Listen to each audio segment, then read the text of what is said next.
تو یا اللہ اس خالی دل کے ساتھ میں کیسے تیرے سامنے کھڑا؟ موت قریب آ گئی اور دل نا آشنا ہے، اور میرا سب سے زیادہ رونا ان دنوں میں اس بات پر ہے کہ یا اللہ 70 سال گزار دیے، ابھی تک تیرے تعلق کو احساسات میں نہیں میں اب دیکھتا۔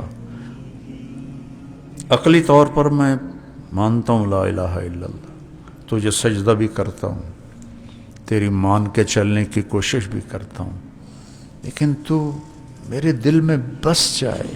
میرے بس میں ہوتا تو میں صرف قرآن پڑھاتا اور نبی کی سیرت۔ تو بیٹا میرے پاس الفاظ ہیں اور کچھ نہیں ہے، تمہاری عمریں ہیں، ہم موت کے انتظار میں ہیں، آج آ جائے، کل آ جائے، پرسوں آ جائے۔ اللہ کو منزل بناؤ، اللہ کو منزل بناؤ، اللہ کو منزل بناؤ۔ میرے عزیزو، اللہ ہماری منزل ہے اور پہنچانے والا قرآن ہے۔ قرآن سے ہی ہمارا دل نہیں لگا ہوا، تو مجھے اللہ چاہیے۔ بھوک جب لگتی ہے تو کچھ ہلچل ہوتی ہے، تو اللہ کی بھوک کبھی لگی ہے، ایسی ہلچل پیدا ہوئی ہے کہ ہائے اللہ، تو ہمارے سامنے رکاوٹ بن جاتی ہے۔ ہم مولانا ہیں، ہم اپنے آپ کو حضرت سمجھتے ہیں، مولانا ہیں، تو آپ کے آنسوں نکل، اے اللہ میں ابو بکر سے راضی ہوں، تو بھی اس سے راضی ہو جا اور اسے جنت میں میرا ساتھی بنا۔ ایک دم جبریل ہے، یا رسول اللہ، اللہ تعالیٰ فرما رہے ہیں ہم ابو بکر سے راضی ہیں اور جنت میں آپ کا ساتھی بناتے ہیں۔ میں چاہتا ہوں مرنے سے پہلے کوئی ایک ایسا طبقہ اللہ تیار کروا دے جو اشد حبا للہ۔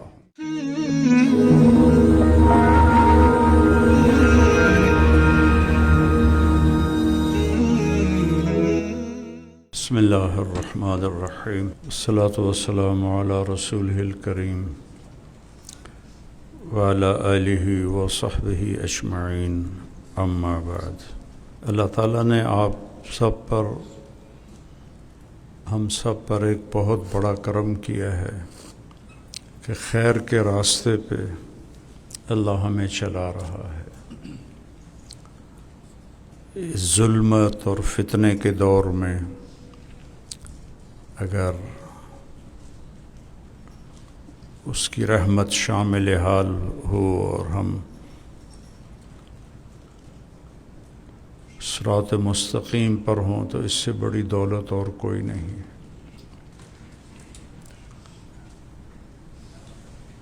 اللہ تعالیٰ ہمیں اس پر موت تک قائم رکھے، اسی پر ہمارا خاتمہ ہو۔ آپ غور کریں کہ کسی دعا کا مانگنا فرض نہیں ہے سوائے ہدایت کے۔ اہدنا الصراط المستقیم، ہر رکعت میں اور ہر قسم کے نماز، فرض، سنت، نفل، واجب، اہدنا الصراط المستقیم۔ اور تمام باقی جو ائمہ ثلاثہ ہیں ان کے ہاں ہر رکعت میں پڑھنا فرض ہے۔ واجب کی اصطلاح احناف نے نکالی ہے، ہم سے زیادہ سمجھدار تھے لوگ، لیکن ہم رجال و نحن رجال، میری سمجھ میں واجب آج تک نہیں آیا۔ مطلب یہ مجھے منطق سمجھ میں نہیں آتی ہے، یا فرض ہے یا سنت ہے بس، یا نفل ہے۔ باقی واجب بھی پہلے زمانے میں فرض کے معنی میں تھا، جو حدیث میں وجبت محبتی للمتحابین فیہ، وجبت محبتی للمتزاورین فیہ، وجبت محبتی للمتبادلین فیہ۔ تو یہ جو حدیث میں مجھے تو وجبت اوجبت الہا، جب احد کی جنگ میں شکست ہو گئی اور سب کا رخ ہو گیا کفار قریش کا کہ اللہ کے نبی کو نشانہ بنائیں، ختم کریں. تو بھگدڑ مچی ہوئی تھی. تو اس وقت حضرت ابو بکر، عمر، علی، طلحہ، زبیر، سعد بن ابی وقاص اور قتادہ بن نعمان اور ابو دجانہ اور ایک آدھ کو 10 لوگ تھے جنہوں نے آپ کو گھیرے میں لیا ہوا تھا. عبادہ بن صامت. تو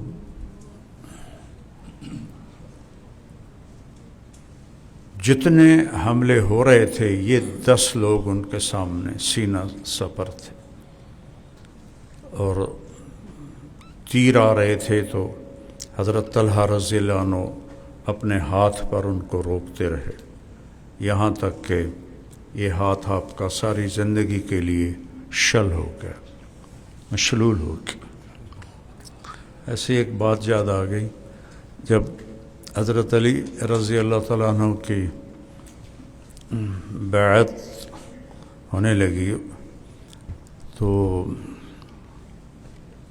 سب سے پہلے حضرت طلحہ نے بیعت کی. تو مشلول ہاتھ، تو ایک بدو کھڑا تھا، کہنے لگا یہ خلافت نہیں چلے گی، ان ھذا الامر لا یتم. اس نے وہ مشلول ہاتھ سے فال لی، ان ھذا الامر لا یتم. وہ ایسا ہی ہوا. ساری زندگی حضرت علی رضی اللہ تعالیٰ عنہ کی لڑتے ہی گزر گئی، دکھوں میں گزر گئی. داڑھی پکڑ کے کہتے تو کب رنگین ہوگی. جب وہ ایک دفعہ بیمار ہوئے تو کہا یا رسول اللہ لگتا ہے میرا وقت آ گیا. کہا نہیں، اس سے یہ رنگین ہوگی تو تیری موت ہوگی. اس لیے پھر وہ کہتے تھے تو کب رنگین ہوگی. تو وہ شل ہو گیا ان کا ہاتھ سارا. اور پھر قتادہ بن نعمان رضی اللہ تعالیٰ عنہ نے زرہ پہنی تھی، وہ آگے ہو گئے. تو وہ تیر ان کو لگ رہے تھے، زرہ پر تو اثر انداز نہیں ہو رہے تھے، لیکن ایک تیر آنکھ میں جا لگا. تو آنکھیں تو بند نہیں ہوتی، اتنا سوراخ ہوتا ہے، اندر چلا گیا. ایک دم خون سے چہرہ رنگین ہو گیا، اور وہ ایسے اللہ کے نبی کی طرف چہرہ کیا اور رونے لگے، یا رسول اللہ میری آنکھ چلی گئی. تو آپ نے فرمایا کیا چاہتے ہو، آنکھ چاہیے یا جنت چاہیے؟ کہا جی دونوں ہی چاہیے. اور کہا میری نئی شادی ہوئی ہے تو میری بیوی کو میں بہت برا لگوں گا اگر میری آنکھ نہیں ہوگی. تو یہ پتہ نہیں کہاں سے یاد آ گئی چیزیں آپ کی برکت سے. تو آپ بہت مسکرائے. آپ نے تیر نکالا اور اس کے جو تھا وہ لوہے کا پھالا، اس پر وہ سارا قیمہ بنا تھا، آپ نے اس کو اتار کے رکھا اپنی ہتھیلی پر، اور پھر اس کو یوں اٹھایا اور ان کی آنکھ میں رکھ کر اس پر اپنا ہاتھ رکھا کہ اللہم اجعلھا احسن عینیہ. اور یوں ہاتھ کیا تو اس سے زیادہ چمکدار اور خوبصورت تھی. تو سعد بن ابی وقاص رضی اللہ عنہ کے بھائی عتبہ نے اس نے تھوڑا سا پیچھے سے پتھر پھینکا. تو صحابہ کی نظریں تھیں تلواروں پر، نیزوں پر، تو پتھر کی طرف کسی کا دھیان نہیں تھا. تو وہ ان کے سنبھلنے سے پہلے ہی ان کو جا کے سیدھا یہاں لگا اللہ کے نبی کی. تو آپ بے ہوش ہوئے اور پیچھے گرے، یہاں چوٹ لگی. تو اس سے یوں لگا جیسے آپ کی وفات ہوگی. تو یہ حضرات رونے لگے. تھوڑی دیر کے بعد آپ کو ہوش آ گیا تھا. سب نے کہا یا رسول اللہ ادعو علیہم، اب تو ان کے لیے بد دعا فرمائیں. تو آپ نے کہا اللہم اغفر لقومی فإنہم لا یعلمون. سبحان اللہ، کیا میرے نبی کا ظرف ہے. کہتے ہیں ہم علماء انبیاء کے وارث ہیں. اس وراثت میں سب سے پہلے تو یہ ایسے اخلاق ہیں جو اصل وراثت ہے. تو پھر حضرت طلحہ نے آپ کو اٹھایا اور دوڑ لگا دی. تو پیچھے کفار نے ہجوم کیا تو آپ نے اللہ کے نبی کو نیچے زمین پہ بٹھایا اور پلٹ کے الٹے ہاتھ سے ان سب کو بھگا دیا. کیا اللہ نے طاقت دی تھی. تو جب وہ بھاگ گئے اور آپ نے اٹھایا اللہ کے نبی کو تو کہا اوجب طلحہ اوجب طلحہ، اور تھوڑی دور گئے تو پیچھے پھر چڑھ گئے قریش. آپ نے پھر اللہ کے نبی کو بٹھایا، پھر ان سے لڑ کر اکیلے نے سب کو بھگا دی، اور پھر ان کو اٹھایا تو آپ نے کہا اوجب طلحہ اوجب طلحہ. اور تیسری دفعہ پہاڑ کے قریب ہو گئے تھے، پھر وہ چڑھ آئے، پھر ان کو بھگایا، اور پھر اللہ کے نبی کو اٹھایا تھا. میں نے کہا اوجب طلحہ اوجب طلحہ. پھر وہ ان کو لے کر پہاڑ پہ چڑھ گئے. آگے وہ شگاف تھا، اس میں آپ کے چڑھنے کی ہمت نہیں تھی. تو پھر حضرت طلحہ نے آپ کو اپنی پیٹھ پہ بٹھا کر اوپر اٹھے، اور تو آپ کے ہاتھ اندر پہنچ گئے اس غار کے. پھر آپ نے اس کے سہارے سے اندر تشریف لے گئے. تو اس طرح باقی صحابہ بھی پھر جمع ہو گئے. تو ابو سفیان رضی اللہ عنہ آئے کہ اثم محمد. آپ نے کہا خاموش رہنا، بولے کوئی نہ. پھر کہا اثم ابو بکر. پھر آپ نے کہا اثم عمر. تو آپ نے کہا خاموش. حضرت عمر خاموش نہیں رہے. اس نے نعرہ لگایا اولو حبل، کہ ہم سارے زندہ ہیں، اللہ اعلیٰ. تمہارا حبل اعلیٰ نہیں، ہمارا اللہ اعلیٰ ہے، اللہ اعلیٰ و اکبر. تو واجب کی طفیل یہ ایک کافی اچھی بات سامنے آ گئی. ہدایت مانگنا فرض ہے. اور قرآن کیسے دعویٰ کرتا ہے؟ ھذا ھدیٰ ھذا ھدیٰ. جیسے میں کہا کرتا ہوں کہ اللہ نے مجھے قرآن کے لہجے سمجھائے ہیں. پتہ نہیں کہاں سے یہ اللہ کی طرح یہ ہے ھذا ھدیٰ. یہ ایک کہنے والا چیلنج کر رہا ھذا ھدیٰ، یہی ہے اور کوئی نہیں. خدا ہادی نہیں کا خدا مبالغے کے ساتھ کہ یہ خود مجسم ہدایت ہے. ان ھذا القرآن یہدی بھی آتا ہے، لیکن یہاں جو طاقت ہے جاسیہ میں ھذا ھدیٰ نہیں ہے، ھذا ھدیٰ. ایک کہنے والے کے بول میں طاقت بھی ہے اور تکبر بھی ہے اور زور بھی ہے. یہی ہے، یہ تو خود مجسم ہدا ہے، تو اس سے ہدایت کیسے نہیں ملے گی؟ یہی تو ہدایت کا راستہ ہے. تو ہم سب اس کے محتاج ہیں. اور ہدا میں نے کافی پرانی بات ہے، میں نے کہا یہ ہدا ہدایت ہدایت اس کو لغت میں تو دیکھوں کہ کیا مطلب ہے. تو آخر میں جا کے ایک مطلب لکھا ہوا تھا، پہاڑ سمندر میں سے نکلی ہوئی پہاڑ کی چٹان جو روشن ہوتی ہے، تو اس سے مجھے اگلی بات تاریخ کی برکت سے سمجھ میں آئی. وہاں کچھ نہیں آگے لکھا ہو.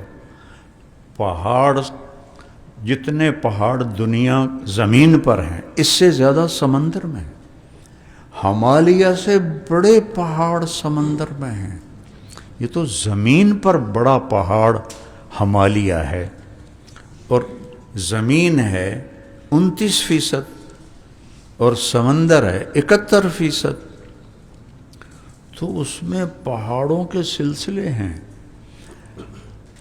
تو اس میں کچھ چوٹیاں پانی سے باہر نکلی ہوتی ہیں، ان کو ہدا کہتے ہیں. آگے بات کیسے جڑی کہ عرب سمندری سفر سے گھبراتے تھے، بہت کم، چونکہ صحرا کے لوگ تھے. اس لیے غزوۃ البحر وہ غزوۃ البر سے دگنے اجر کا ہے. ٹھیک ہے نا؟ تو وہ چوٹیاں اس زمانے کے جو کشتی باندھ تھے اور چھوٹے چھوٹے ان کے جہاز ہوتے تھے، انہوں نے وہ نشانیاں بنائی ہوئی تھیں کہ یہ جو چٹان ہے اس سے آگے جدہ آئے گا، اور یہ جو چٹان ہے اس سے یمبو آئے گا. مثال دے رہا ہوں کہ ان چٹانوں کو انہوں نے راہبری کے لیے متعین کیا ہوا تھا. تو پانی کے سمندر میں کشتیوں کو راستہ دکھانے والی چٹان کو ہدا کہتے ہیں. ہدا. تو انسانیت کے سمندر میں انسان، ہر مرد عورت ایک کشتی ہے. کشتی کاف کے نیچے زیر ہے، زبر نہیں ہے. اردو بھی سیکھو نا. کشتی نہیں ہے، کشتی ہے. تو وہ ہر یہ طارق جمیل، شیخ رمزی، مولانا عبید اللہ صاحب، یہ آپ سارے اور باہر، ہم سب کشتیاں ہیں اس دنیا کے سمندر میں، اور ان کی منزل ہے اللہ. ٹھیک؟ یابن آدم اطلبنی، وعدہ کیا ہے؟ تجدنی، ان وجدتنی وجدت کل شیء وان فتنی فاتک کل شیء وانا خیر لک من کل شیء. تو ان سب کشتیوں کا جو ساحل ہے وہ اللہ ہے. اس تک پہنچانے کے لیے جو چٹان ہے ہدا، وہ قرآن ہے. یہ وہ چٹان ہے جو اللہ تک پہنچانے کا راستہ متعین کرتی ہے. سمندر کی چٹان سے جو ٹکرائے گا وہ ٹائٹینک بھی ہوگا تو 2 ٹکڑے ہو جائے گا. اس چٹان سے جو کشتی منہ موڑ جائے گی تو وہ مچھلیوں کی غذا بن جائیں گے. ٹکرانے والی کشتیاں بھی ٹوٹ جائیں گی اور نیچے، اور منہ موڑنے والی بھی نیچے. قرآن وہ ہدا ہے، وہ اونچی چٹان ہے جس سے جو ٹکرائے گا وہ پاش پاش ہو کر حسب جہنم بن جائے گا. جو منہ موڑے گا وہ بھی گم ہو جائے گا اور اللہ کو کبھی نہ پا سکے گا، اور ہمیشہ کی تباہی اس کا مقدر ہو جائے گی. تو ھذا ھدا. کوئی اگر اور عالمین ہیں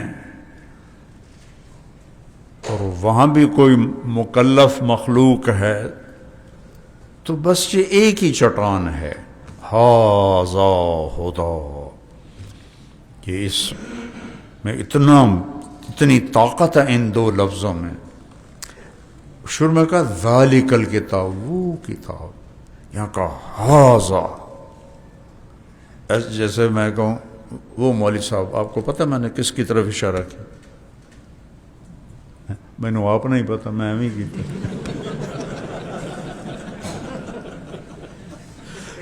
میں کہتا ہوں یہ بوتل، تو اب سب کو پتہ چل گیا کہ یہ قرآن نے یہاں کہا ھذا ھدی، یہ ہے ہادی، بلکہ ہدایت ہے بذات خود۔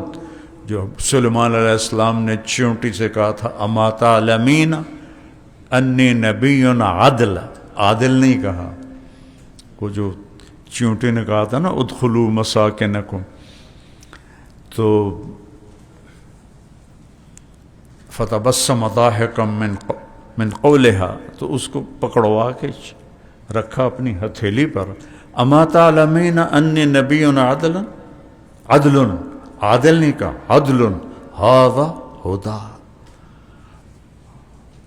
وہ چونٹی کہنے لگی اما سمعت قلت وهم لا یشعرون،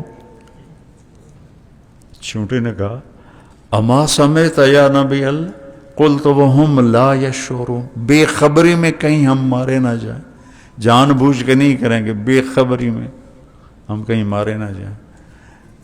تو بچوں ہم سب محتاج ہیں، چونکہ ہدایت کی کوئی انتہا نہیں ہے۔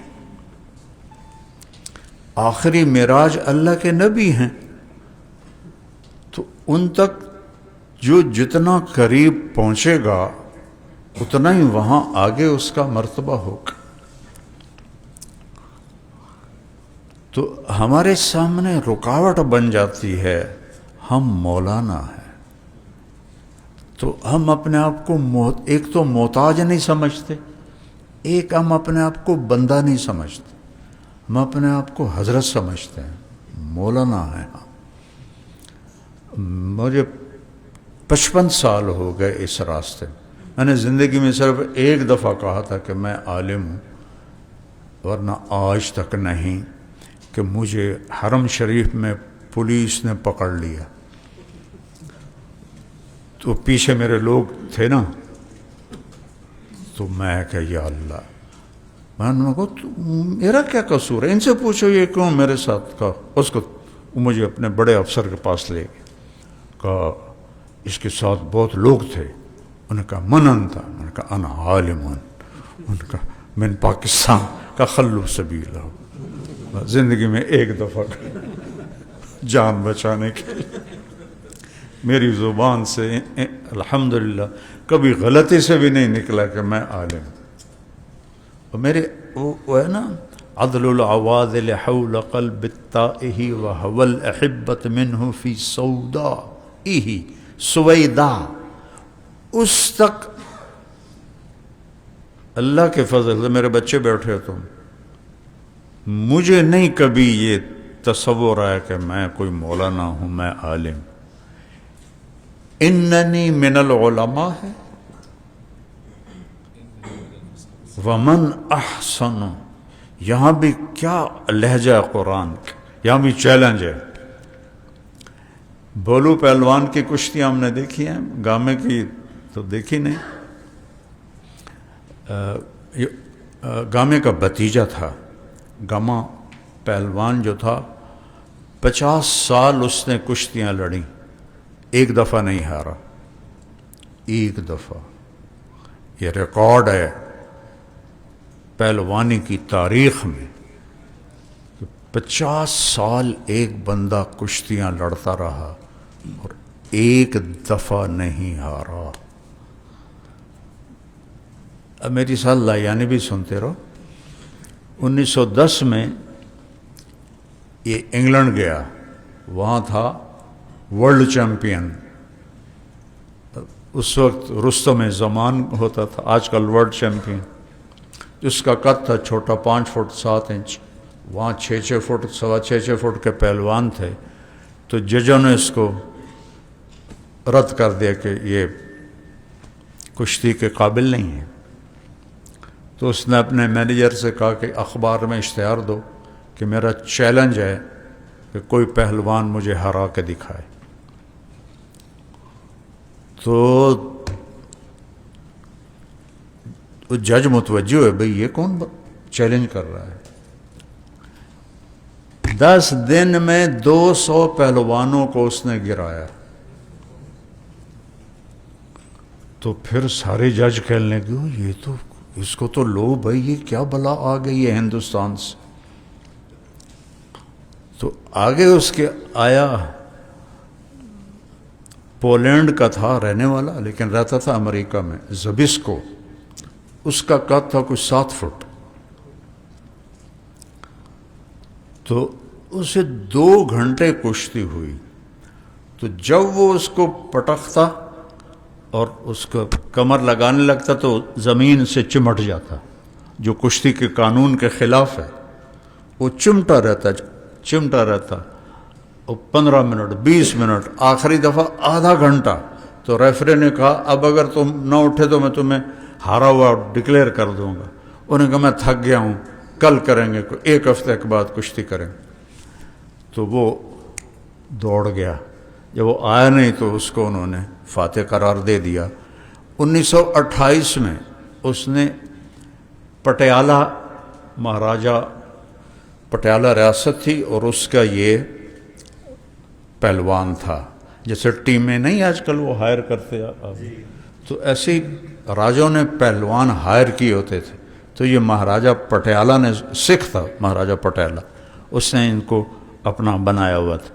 تو 1928 کتنے سال بعد، 18 سال بعد زبسکو کا خط آیا مہاراجہ پٹیالہ کو، اگر گاما میں ہمت ہے تو مجھ سے لڑائی کرے، میں ہندوستان میں آ کے اسے ہراؤں. اس نے سوچا 18 سال گزر گئے، طاقت کمزور ہو گئی ہوگی، تو اس ہے ایڈے سارا تو میں اٹھا کے پٹک دوں گا. تو گامے نے کہا جی میں تیار ہوں، آپ اس کو بلائیں. تو 18 سال کے بعد وہ آیا یہاں پٹیالہ میں. تو اس زمانے میں جیسے یہاں فٹ بال کے لیے لوگ جمع ہوتے ہیں، کرکٹ کے لیے جمع ہوتے ہیں، کشتی کے لیے جمع ہوتے، تو سارا پٹیالہ شہر اکٹھا ہو گیا. تو دونوں پہلوان اترے، 30 سیکنڈ میں اٹھا کے پھینک دیا اس نے. آدھے لوگوں نے دیکھا، آدھے دیکھ ہی نہیں سکے، وہ علی سدھے ہوندے پے ہیں. 30 سیکنڈ میں ٹک اٹھا کے نیچے پٹک دیا اس کو. 7 فٹ، وہ 5 فٹ 7 انچ. تو پھر اس نے خود ایسے اس کا ہاتھ پکڑ کے مجھے کہا، اس نے کہا میں ہار گیا، یہ جیت گیا. ومن ہے کوئی میرے مقابلے میں؟ ومن، یہ چیلنج ہے یہاں. ومن احسن قولا ممن دعا الی اللہ. کہ سارے اعمال خیریہ کو دعوت الی اللہ کا چیلنج ہے کہ ہے کوئی دعوت الی اللہ سے بڑا کام اور خوبصورت کام ہے کوئی؟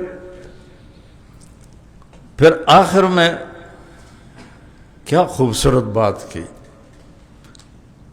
عمل کو چڑھایا آسمان پر، عمل والے کو گرا دیا زمین پر. اننی من المسلم، یہاں پھر ایک دم تواضع ہے، اننی من المسلم. ومن، پھر اننی من المسلم. یہ مولویوں کو یہ بننا مشکل ہوتا. جوڑ تھا پرانوں کا، میں رائمنڈ پڑھتا تھا، ہماری خدمت پہ ڈیوٹی تھی. تو بابا نیاز مرحوم ایک مقیم تھے فوٹ عباس کی، ان کا بیٹا عبدالسلام رائمنڈ میں میرا ساتھی تھا میزان سے. میں فارسی میزان وغیرہ سے مجھے ہدایت النحو میں داخلہ ملا تھا. فوت ہو گیا بیچارہ. وہ تھا گیٹ پر، اس کے مطبع کے گیٹ پر کہ کوئی اندر نہ جائے.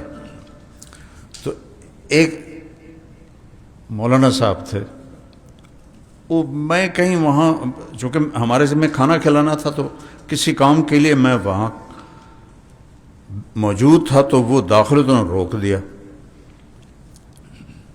تو وہ پٹھان تھے، فوت ہو گئے، اللہ ان کے درجے بلند کر.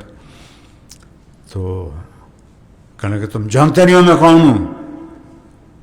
اس کو پتا تھا، رائمنڈ پڑھاتے تھے. ہم نے ان سے تھوڑی پڑھی ہوئی ہے ہدایہ پڑھی. وہ کہنے لگا اے تسی سچ لے پھے لا لو. اس وقت سات چلے ہوتے تھے, وہ اردو اس کو آتے نہیں تھے. کہنے لگا مولوی صاحب تسی سات چلے پھے لا لو. وہ پھر کہا تمہیں پتہ نہیں میں کون ہوں. تسی سات چلے پھے لا لو. یہی میں تماشا ان کا بڑے مزے سے دیکھتا رہا. تو مصیبت یہ ہے کہ ہمیں اننی من المسلمین بننا نہیں آتا ہے. حضرت نانوتوی کا ایک ملفوظ یاد آ گیا کہ بھلا ہو اس علم کا جس کی وجہ سے اپنی شناخت کروانی پڑی. اگر یہ میرے ساتھ نہ ہوتا تو دنیا کو پتہ ہی نہ چلتا کہ قاسم بھی کوئی دنیا میں آیا تھا.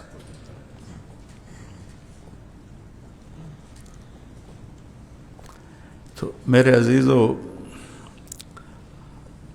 اللہ ہماری منزل ہے اور پہنچانے والا قرآن ہے, اور قرآن سے ہی ہمارا دل نہیں لگا ہوا. یہ ایک بڑا صدمہ ہے مجھے کہ جو اضافی چیزیں ہیں.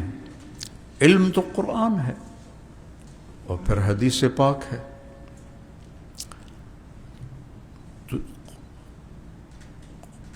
حضرت عثمان رضی اللہ عنہ کا فرمان ہے, اگر تمہیں قرآن میں کیا اللہ نے حلاوت رکھی ہے اگر تمہیں پتہ چل جائے تو تمہاری نظریں کبھی قرآن سے ہٹیں نہیں. عبد الرحمن تیمی فرماتے ہیں کہ میں حرم شریف میں بیٹھا تھا اور حضرت عثمان تشریف لائے. رات کا وقت تھا, جوتا ہاتھ میں تھا, تازہ وضو کیا تھا, اور جوتا رکھ کے میرے قریب نیت باندھ لی اور الف لام میم ذالک الکتاب سے تلاوت شروع کی. تو مجھے تجسس ہو گیا کہ یہ الف لام سے شروع کر رہے ہیں, کہاں رکوع کریں گے. تو کب میں بیٹھ گیا, بیٹھا ہی تھا کہ میں نے سننے لگ گیا. چلتے گئے چلتے گئے چلتے گئے چلتے گئے, والناس پہ جا کے رکوع کیا. وتر کی ایک رکعت تھی, والناس پہ جا کے رکوع کیا. اور جب بلوائیوں نے گھیر لیا تو قرآن کھول کے بیٹھ گئے کہ میرے لیے یہی کافی ہے. وہ پڑھا ہوا ہے قرآن, ترکی میں پڑھا ہوا ہے. اور جب وہ اس نے نیزہ مارا تو فَسَيَكْفِيكَهُمُ اللَّهُ پہ جا کے چھینٹے خون کے پڑے, فَسَيَكْفِيكَهُمُ اللَّهُ وَهُوَ السَّمِيعُ الْعَلِيمُ. تو مجھے اللہ چاہیے. بھوک جب لگتی ہے تو کچھ ہلچل ہوتی ہے, جی ہوتی ہے. تو اللہ کی بھوک کبھی لگی ہے, ایسی ہلچل پیدا ہوئی ہے کہ ہائے اللہ عمر گزر گئی, میرا دل ناآشنا ہے. جو میں سر بسجدہ کبھی ہوا تو زمین سے آنے لگی صدا, تیرا دل تو ہے صنم آشنا, تجھے کیا ملے گا نماز میں. اقبال رحمۃ اللہ علیہ. تو آپ لوگ جوان ہو, ابھی آپ کی عمر ہے, 70 سے 72 ہو گئے, 72 سے 73 ہو گئے, اب تو کنارہ نظر آ رہا ہے. اور میرا سب سے زیادہ رونا ان دنوں میں اس بات پر ہے کہ یا اللہ 70 سال گزار دیے, ابھی تک تیرے تعلق کو احساسات میں نہیں میں اب دیکھتا. عقلی طور پر میں مانتا ہوں لا الہ الا اللہ, تجھے سجدہ بھی کرتا ہوں, تیری مان کے چلنے کی کوشش بھی کرتا ہوں, لیکن تو میرے دل میں بس جائے. مجھے اس سے مجھے موت نہ دینا.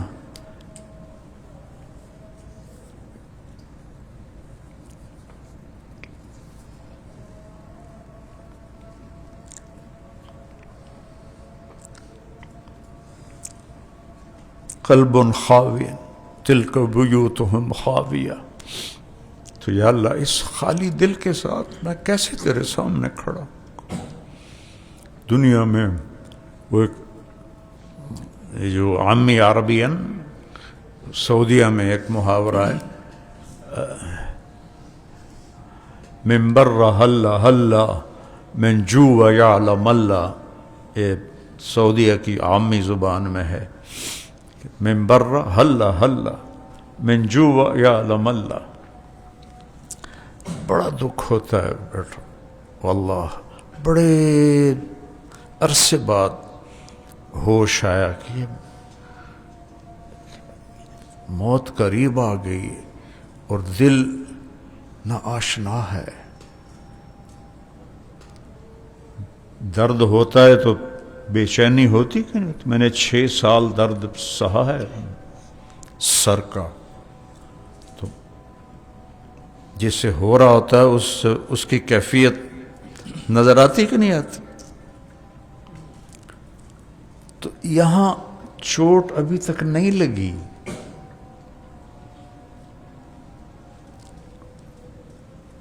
اور یہ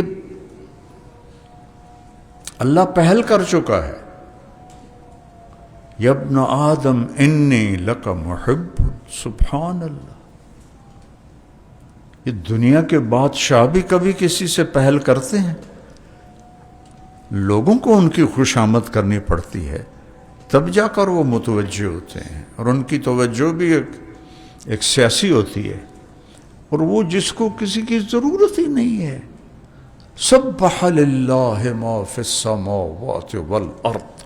کلام دیکھو، وہو العزیز الحکیم، لہ ملک السماوات والارض، اللہ اکبر، یحیی ویمیت، وہو علی کل شیء قدیر، هو الاول والآخر والظاہر والباطن. یہاں ایسے اللہ تعالیٰ نے زور زور سے دھماکے کیے. هو الاول والآخر والظاہر والباطن وهو بكل شيء عليم.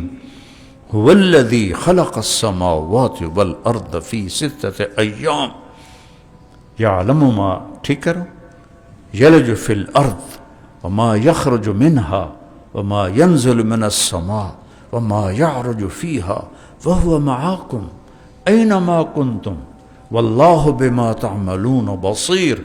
له ملك السماوات والأرض وإلى الله ترجع الأمور. يولج الليل في النهار ويولج النهار في الليل وهو عليم بذات الصدور. اتنی اپنی عزت عظمت کو بتا کے کہتا ہے آمنوا باللہ ورسولہ. تو آؤ نا پھر مجھ پہ ایمان لاؤ، یعنی مجھ سے محبت کرو. یا ابن آدم انی لک محب فبحقی علیک کن لی محبا. یا ابن آدم اذکرک وتنسانی واستترک ولا تخشانی.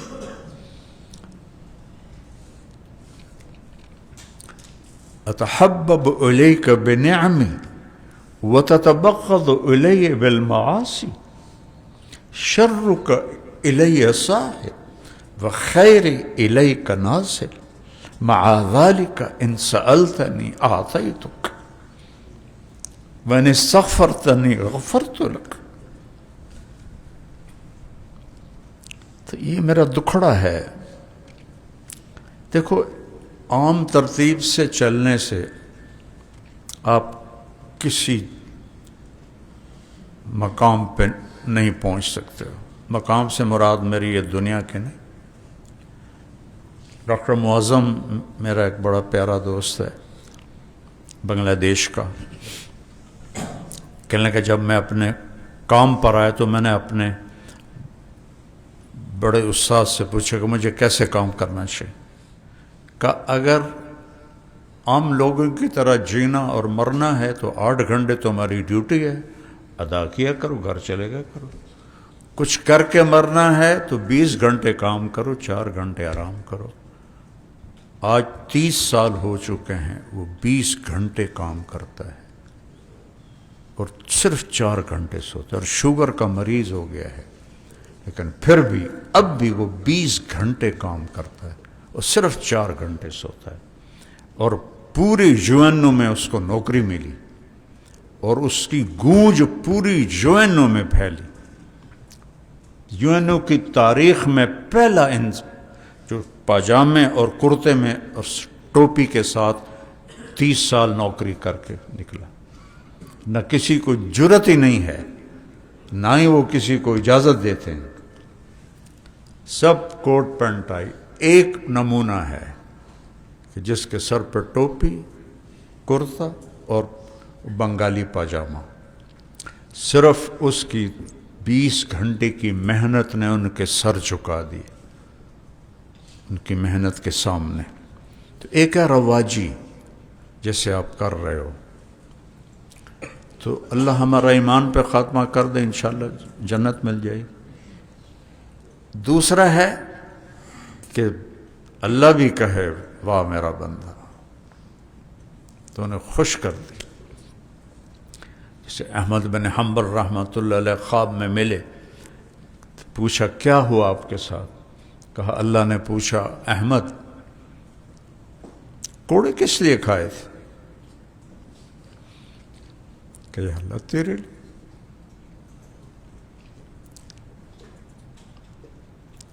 دو شخص ہیں جن کے بارے میں کہا گیا کہ یہ نہ ہوتے تو پھر اسلام نہ ہوتا۔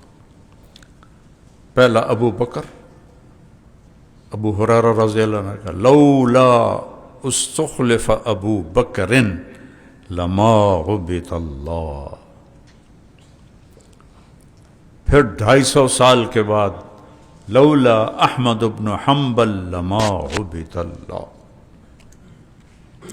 جب اللہ کے نبی کا انتقال ہوا اور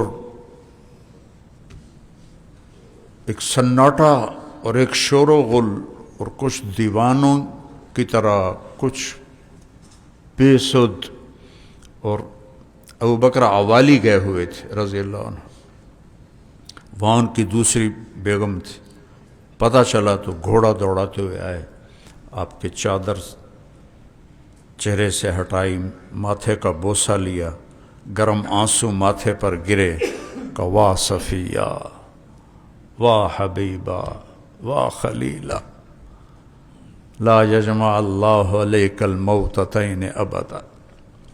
اور اس کے بعد مسجد میں داخل ہوئے تو ایک شور و غل تھا، وہ عمر رضی اللہ عنہ نے تلوار اٹھائی ہوئی تھی، جو کہے گا رسول اللہ فوت ہو گیا میں اس کی گردن اڑا دوں گا، وہ زندہ ہیں، اللہ کے پاس گئے ہیں،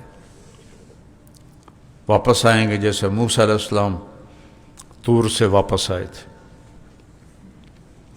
آپ ممبر پر کھڑے ہوئے، عمر اقعد، ان کا لا نقعد، تو محسوس کیا کہ نہیں مانے گے میری بات، تو ان سے توجہ ہٹائی اور جملہ سنا، یا ایھا الناس من کان یعبد محمدا فإن محمدا قد مات، اللہ اکبر، ومن کان یعبد اللہ فإن اللہ حی لا یموت،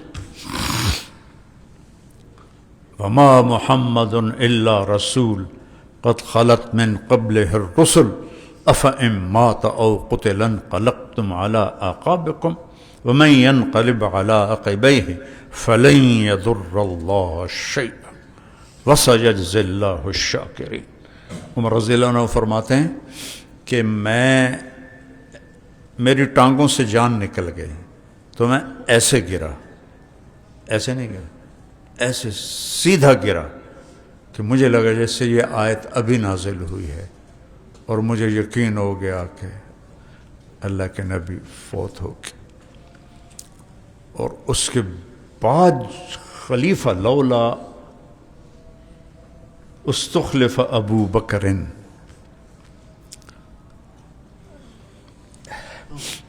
عمر رضی اللہ تعالیٰ عنہ فرمایا کرتے تھے کہ کبھی ابو بکر مجھے ایک رات اپنی دے دے اور ایک دن دے دے اور میری ساری زندگی لے لے تو میرے لیے سودا گھاٹے کا نہیں ہے۔ کون سی رات؟ 27 صفر کی رات،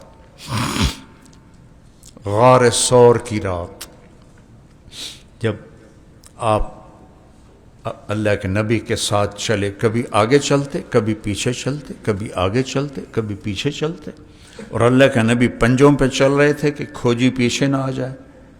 ابوبکر ماں بھی کہا، کبھی آگے ہو کبھی پیچھے کو، یا رسول اللہ اخاف الطلب فامشی خلفک، ڈر لگتا ہے کہ کوئی پیچھے سے نہ آ جائے تو میں آپ کے پیچھے چلتا ہوں۔ اخاف الرصد فامشی امامک، ڈر لگتا ہے آگے کوئی چھپا ہوا نہ بیٹھا ہو تو میں آپ کے آگے چلتا ہوں۔ اور وہاں پہنچتے پہنچتے آپ کی ساری انگلیاں زخمی ہو گئیں پنجوں پہ چلتے ہوئے۔ تو جس نے دیکھا ہے ثور پہاڑ، اپنے کمر پہ بٹھایا اور پورے پہاڑ کی چوٹی پر لے کے، اور پھر آپ کو باہر بٹھا کر آپ یا رسول اللہ محلن، اندر اندھیرا، ٹٹول ٹٹول کے پتھروں سے سوراخ بند کیے، سوراخ زیادہ تھے، پگڑی اتاری، سوراخ بند کیے، پھر سوراخ زیادہ تھے، کرتا اتارا، کرتا پھاڑ کے سوراخ بند کیے، ایک باقی رہ گیا جس میں سانپ تھا، اس کے اوپر اپنی ایڑی رکھ دی، کہا یا رسول اللہ آئیے۔ جب آپ تشریف لائے تو اندھیرے میں پتہ نہیں چلا، جب تھوڑی سی سحر کی سفیدی نمودار ہوئی تو آپ نے تھے، ابوبکر ماں بھی کا اراک اور یان، کدھر گیا تیرا امامہ، تیرا کرتا؟ کہ یا رسول اللہ یہ سارے سوراخ تھے، مجھے ڈر لگا کوئی چیز آپ کو تکلیف نہ پہنچائے۔ تو آپ کے آنسوں نے کہا، اے اللہ میں ابوبکر سے راضی ہوں، تو بھی اس سے راضی ہو جائے اور اسے جنت میں میرا ساتھی بنا، صرف رضا نہیں میرا ساتھی بنا۔ ایک دم جبریل آیا، یا رسول اللہ، اللہ تعالیٰ فرما رہے ہیں ہم ابو بکر سے راضی ہیں اور جنت میں آپ کا ساتھی بناتے ہیں۔ ایک یہ رات مانگتے تھے، اور ایک جب مانعین زکوٰۃ نے انکار کر دیا کہ زکوٰۃ نہیں دیں گے، نماز پڑھیں گے، اور ادھر اسامہ کا لشکر جس کو اللہ کے نبی نے روانہ کیا تھا اپنی وفات سے پہلے، تو سب نے کہا کہ اب یہ لشکر روانہ نہ کریں، چونکہ چاروں طرف ارتداد کی آگ پھیل گئی ہے، اس لیے ہمارے لشکر کا مدینے میں ہونا زیادہ ضروری ہے۔ تو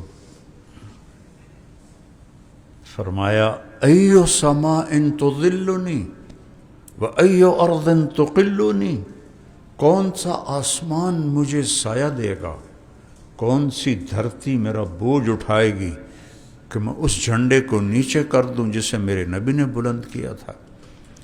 لَأُنَفِّذَنَّ جَيْشَ أُسَامَہ۔ تو چہمہ گویاں شروع ہو گئیں۔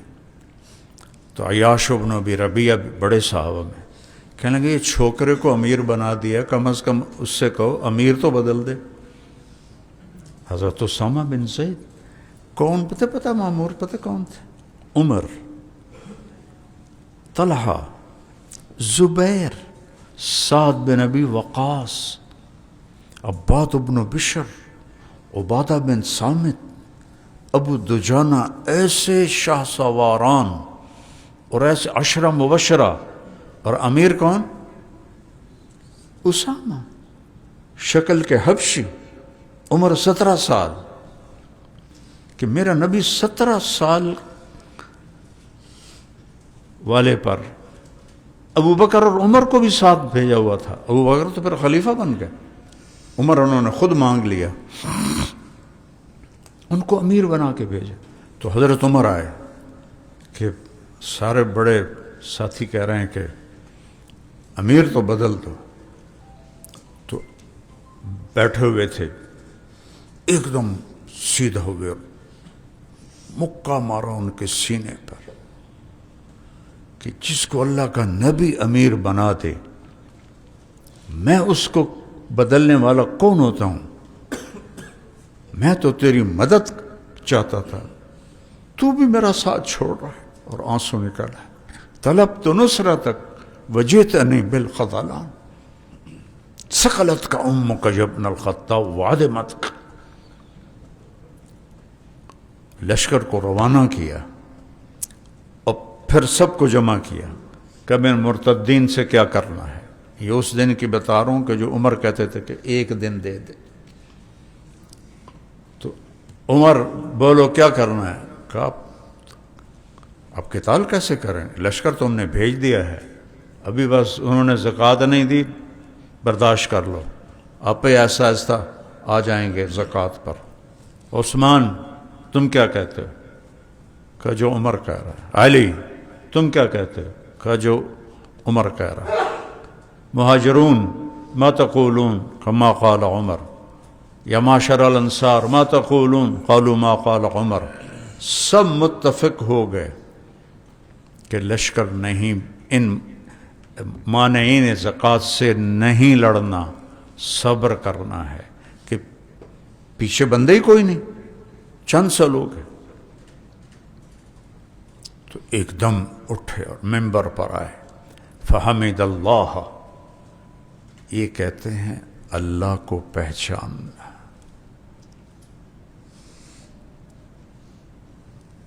عاشق ہوں میں عشق کموں میں، دل رکھیں وانگ پہاڑاں ہو، سہ سہ بدیاں ہزار علامیں، کر جانے باغ بہاراں ہو، منصور جے چک سولی دتے، جڑے واقف کل اسراراں ہو، سجدیاں سر چائیں نہ باہو، توڑے کافر کہن ہزاراں ہو، عاشق سوئی حقیقی جڑا، قتل معشوق دے مننے، سر نو جوڑے تے مکھ نہ موڑے، پمیں 100 تلواراں کھنے، کھنے کہتے برد، 100 تلواریں برداشت کرے، سچا عشق حسین علی دباہو، سر دیتے تے راز نہ بھننے۔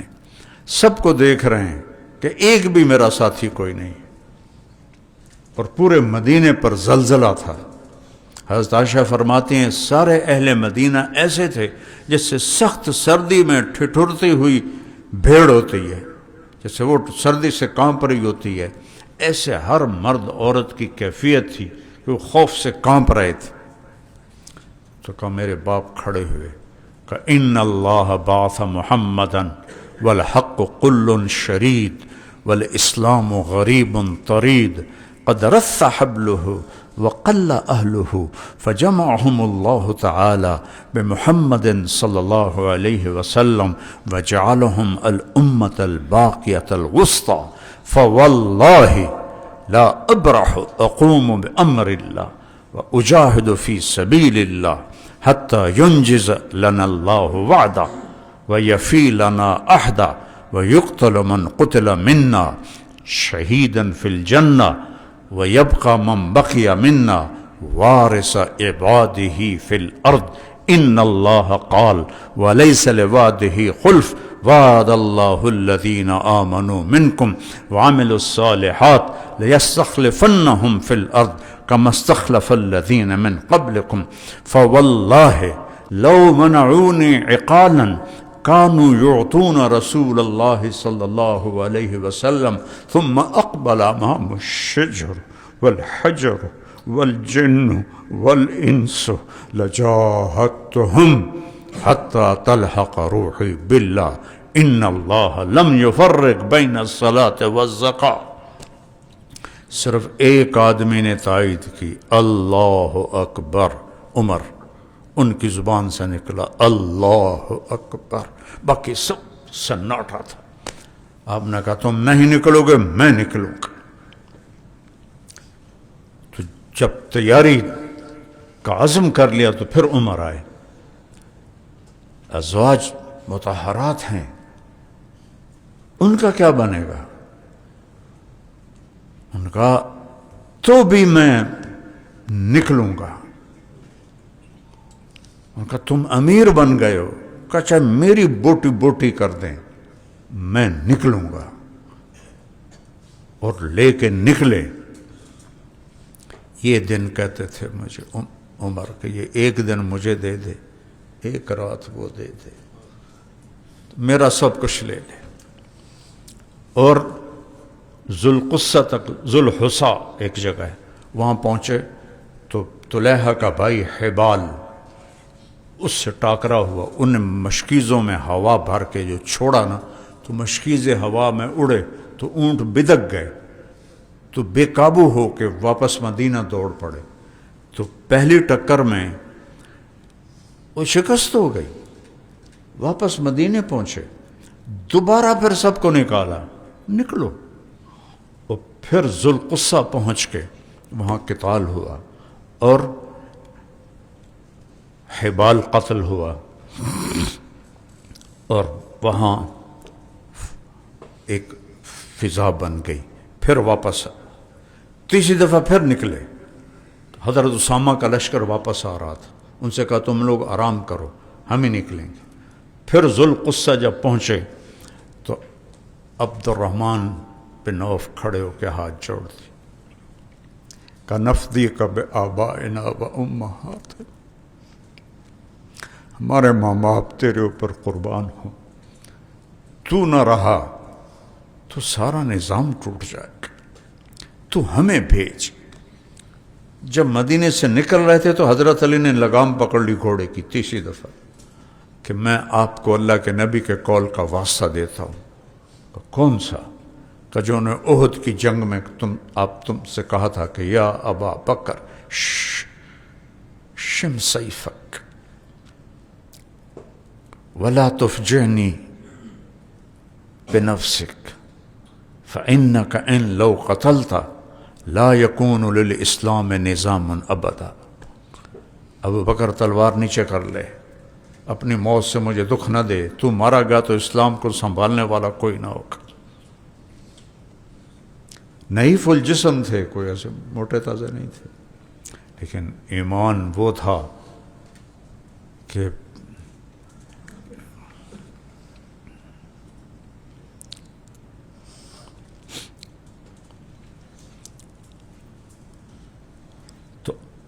اپنے گھوڑے کی لگام میں سے زبردستی حضرت علی سے چھڑوائی، کہا علی میرے بارے میں کوئی مجھے نصیحت نہ کرے، میں کسی کی نصیحت قبول نہیں کروں گا۔ جب وہاں پہنچے تو عبد الرحمن بن عوف نے پھر یہ منت کی کہ آپ واپس جائیں اور ہمیں بھیجیں، ہم نکلتے ہیں۔ تو آپ نے 11 لشکر روانہ کیے۔ پھر لشکر کہتے تھوڑے تھوڑے، لوگ ہی کوئی نہیں تھے۔ حضرت خالد بن ولید کو بھیجا طلحہ کی طرف، حضرت شرحبیل بن حسنہ کو بھیجا مسیلمہ کذاب کی طرف، اکرمہ بن ابی جہل کو بھیجا یمامہ کی طرف، عامر بن عاص کو بھیجا تبوک کی طرف، خالد بن سعید کو بھیجا حدود شام کی طرف، اور حرفج بن ہرثمہ کو مکہ اور مدینہ کے، طریف بن حاجز کو مہرہ کی طرف، حذیفہ بن محسن کو مسقط عمان کی طرف، اور اسید بن مقرن ان کو بھیجا یمن کی طرف۔ اس طرح سارا مدینہ پھر خالی کر دیا۔ تو اس کے پیچھے طاقت کیا تھی؟ اللہ۔ اور احمد بن اس لیے کہ لولا استخلف ابو بکر لما عبد اللہ، آپ نے فرمایا ابو بکر کا مرتبہ تم میں کثرت اعمال کی وجہ سے نہیں، بل لما وقر فی قلبہ من الایمان۔ وقرا کہتے ہیں اونٹ کو سامان سے لادنا، ٹھیک ہے، اتنا سامان اس پہ لد جائے کہ اونٹ ہانپنے لگے، اٹھا تو لے لیکن ہانپ رہا ہے، اس کو وقر کہتے ہیں۔ کہ ابو بکر کا ایمان اتنا زیادہ ہے کہ اس کا جو دل ہے نا وہ ہانپ رہا ہے، اس سے وہ سنبھالا نہیں جا رہا، اتنا بڑا ایمان ہے اس کے پاس۔ تو یہ اس کو کبھی اپنا موضوع بناؤ، اس کو اپنی منزل بناؤ۔ آپ کن بکھیڑوں میں پڑے ہوئے ہو؟ میرے بس میں ہوتا تو میں صرف قرآن پڑھاتا اور نبی کی سیرت، یا پھر احمد بن حنبل رحمۃ اللہ علیہ. جب خلق قرآن، مجھے حیرت ہوتی ہے، دکھ بھی ہوتا ہے، رونا بھی آتا ہے کہ آج بھی منطق پڑھا رہے ہیں، اور جو اس عقل کو لے کر آیا تھا وہ گمراہ ہو گیا تھا، قرآن کے مخلوق ہونے کا قائل ہو گیا تھا. مامون جیسا علامہ لمبی سے لمبی نظم کو ایک دفعہ سنتا تھا، دوہرا دیتا تھا، صرف ایک دفعہ. وہ ایک بڑا مشہور ہوا کہ اس نے انعام رکھا ہوا تھا کہ کوئی ایسا شاعر آئے جو وہ سنائے جو مجھے نہ آتا، تو وہ ایک دفعہ سنتا تھا اسے یاد ہو جاتا تھا. اس کا ایک غلام تھا جو 2 دفعہ سنتا تھا اسے یاد ہو جاتا تھا. اس کا ایک غلام تھا جو 3 دفعہ سنتا تھا اسے یاد ہو جاتا تھا.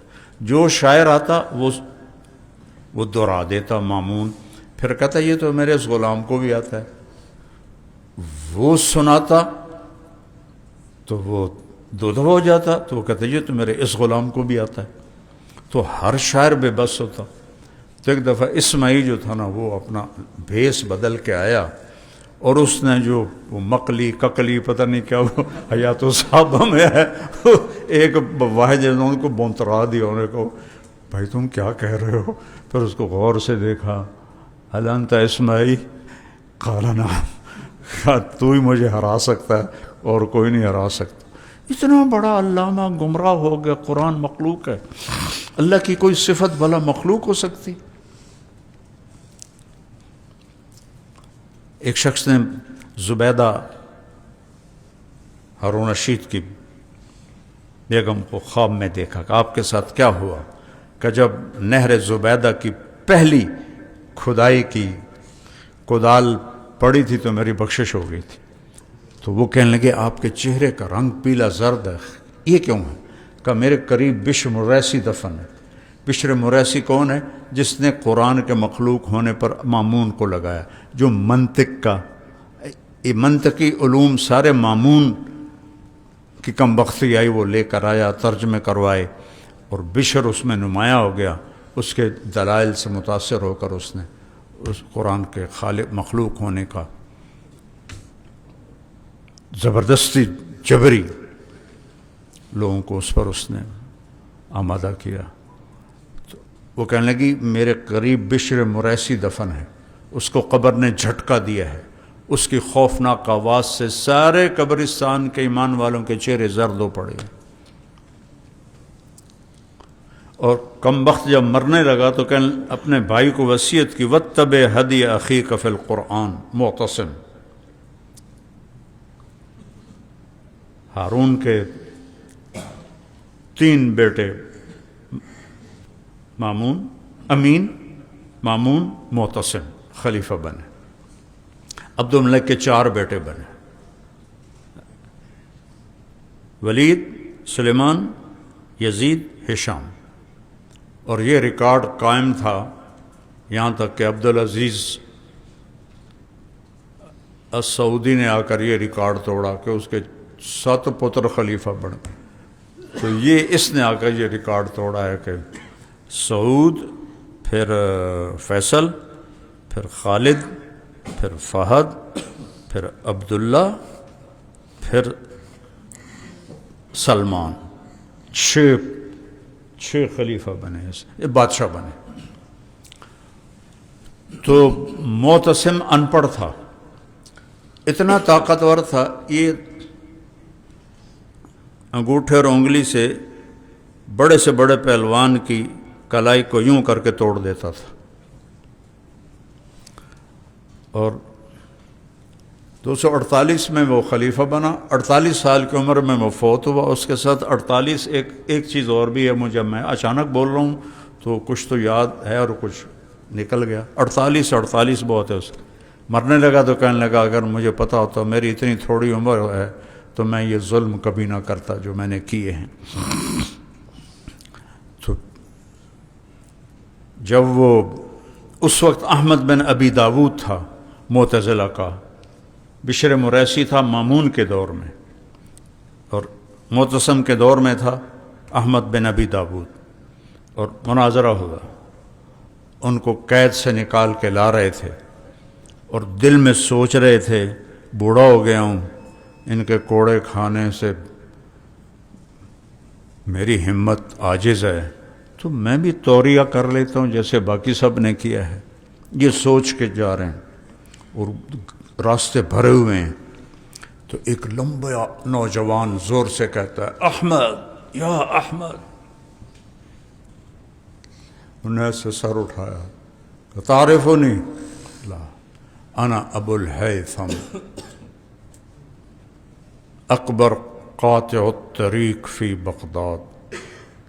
میں سب سے بڑا ڈاکو ہوں بغداد کا.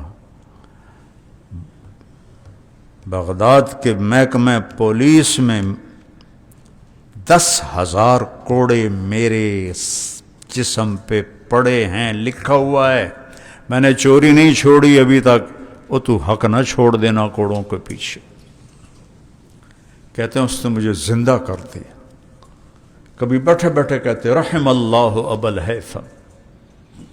تو ایک دن ان کے بیٹے نے پوچھا کہ یا ابت من ابو الہیثم؟ تو پھر انہوں نے اس کا واقعہ سنا.